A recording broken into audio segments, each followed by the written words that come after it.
तो फाइनली कल की 289 AD का ट्रेलर इस डेट को देखने को मिलने वाला है और जो ऑडियंस सलार 2 का वेट कर रही है वो इसे फिलहाल तो भूल ही जाए। और जो नितेश तिवारी की रामायण बन रही थी अब वो एक ट्रिलॉजी मूवी नहीं होने वाली है और साथ ही एवेंजर 5 से भी काफी बड़े अपडेट सामने आए हैं। तो इन सब के साथ और भी ऐसे अपडेट मिस ना करने के लिए वीडियो के अंत तक बने रहिए। तो सबसे पहले हम बात करते हैं कबीर सिंह और एनिमल मूवी के बारे में। तो जब एनिमल मूवी आने वाली थी तभी सबको लग रहा था कि शायद इसमें हमें कबीर सिंह का कैमियो देखने को मिल सकता है, जिससे डायरेक्टर संदीप रेड्डी एक अपना सिनेमैटिक यूनिवर्स बना सकते हैं। पर हमें मूवी में ऐसा कुछ देखने को नहीं मिला। पर अब सुनने में आ रहा है हमें इसमें एक ऐसा सीन देखने को मिल सकता था कि जब मूवी में रणबीर का हार्ट ट्रांसप्लांट होता है तो उसके लिए किसी और को नहीं बल्कि कबीर सिंह को बुलाया जाता, जिसके बाद इन दोनों की दोस्ती भी हो जाती। पर कुछ रीजन की वजह से ये सीन हमें इस मूवी में देखने को नहीं मिला। पर क्या आप लोग इन दोनों को एक साथ देखना चाहते थे? नहीं कमेंट करके जो बताएगा। तो अब बात करते हैं संजय लीला भंसाली की हीरा मंडी के बारे में। तो जिन लोगों को हीरा मंडी टीवी सीरीज पसंद आई है उनके लिए गुड न्यूज है कि इसका सीजन 2 भी हमें जल्दी देखने को मिलने वाला है, जिसे पूरी तरह से ऑफिशियली कंफर्म कर दिया है। और अब बात करते हैं हम सलार 2 के बारे में। तो जो ऑडियंस सलार 2 का बेसब्री से इंतजार कर रही है वो तो फिलहाल इस मूवी को भूल ही जाएं। और ऐसा इसलिए क्योंकि फिलहाल तो डायरेक्टर प्रशांत नील जूनियर एनटीआर के साथ मिलके एनटीआर 31 पे काम करने वाले हैं, जिसकी शूटिंग इसी साल अगस्त में स्टार्ट होने वाली है, जिस करके इसकी शूटिंग के साथ इसके पोस्ट प्रोडक्शन में भी काफी टाइम जाएगा। और वहीं प्रभास कल की मूवी के रिलीज होने के बाद सीधा डायरेक्टर संदीप रेड्डी वांगा की उनकी स्पिरिट मूवी पे काम करना शुरू कर देंगे और इसके बाद भी उनकी काफी अपकमिंग मूवीज लाइन में लगी हुई हैं।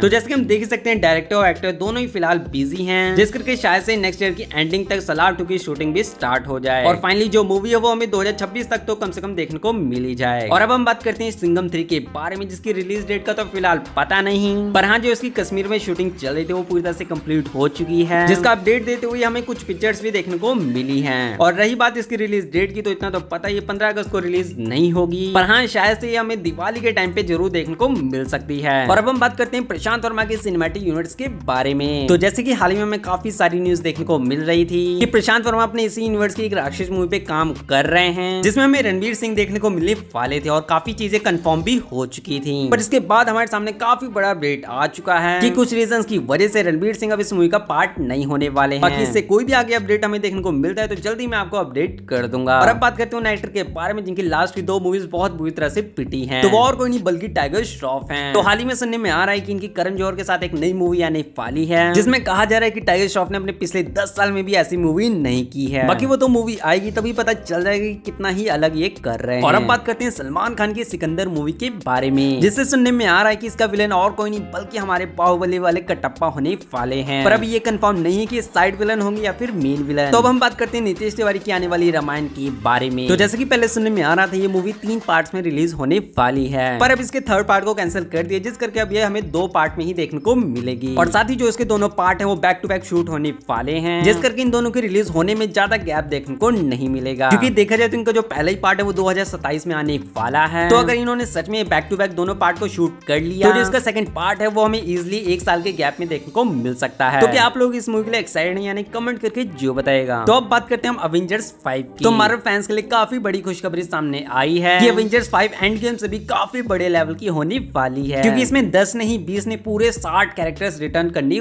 वाले हैं, जिसमें हमें हल्क, थॉर, लोकी जैसे काफी कैरेक्टर्स तो देखने को मिलेंगे ही, पर सबसे मेन जिसका लोगों को बेसब्री से इंतजार है तो वो और कोई नहीं बल्कि हमारे RDJ यानी आयरन मैन। तो अब तो पूरे 100% चांसेस हो चुके हैं कि अवेंजर्स 5 में हमें आयरन मैन रिटर्न करते हुए देखने को मिलेंगे, क्योंकि इसकी हिंट तो खुद RDJ ने दे दी है, जिसमें उन्होंने कहा है कि मैं आयरन मैन के रोल में वापस रिटर्न करने के लिए तैयार। तो क्या आप लोग वापस से आयरन मैन को मार्वल में देखना चाहते हैं? नहीं कमेंट करके जो बताएगा। तो अब बात करते हैं कल की 289 AD के ट्रेलर के बारे में, जिसका लोग बेसब्री से इंतजार कर रहे हैं। तो फाइनली इसकी रिलीज डेट सामने आ चुकी है। तो इसका ट्रेलर हमें इसी मंथ 10 जून को देखने को मिलने वाला है। तो क्या आप इस मूवी के लिए एक्साइटेड हैं या नहीं कमेंट करके जो बताएगा। बाकी जब भी इसका ट्रेलर आएगा मेरे चैनल पे आपको इसकी ब्रेकडाउन वीडियो जल्द ही मिल जाएगी, तो उसके लिए चैनल को सब्सक्राइब कर लीजिएगा और हाँ साथ ही वीडियो को लाइक कर दीजिए। फिर मिलते हैं नेक्स्ट वीडियो में कुछ और नए अपडेट्स के साथ।